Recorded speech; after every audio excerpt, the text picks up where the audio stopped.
بسم الله الرحمن الرحيم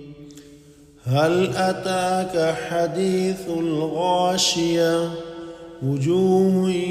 يومئذ خاشعة عاملة ناصبة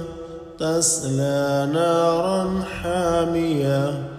تسقى من عين آنية ليس لهم طعام إلا من ضريع لا يسمن ولا يغني من جوع وجوه يومئذ ناعمة لسعيها راضية في جنة عالية لا تسمع فيها لاغية فيها عين جارية فيها سرر مرفوعة وأكواب موضوعة ونمارق مصفوفة وزرابي مبثوثة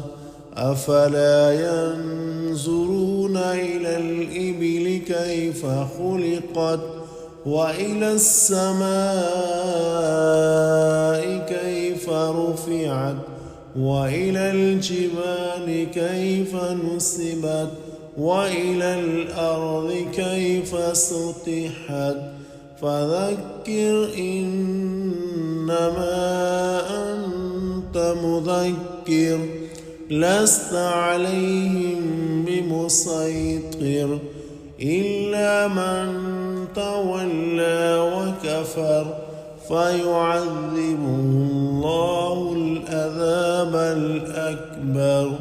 إن إلينا إيابهم ثم إن علينا حسابهم.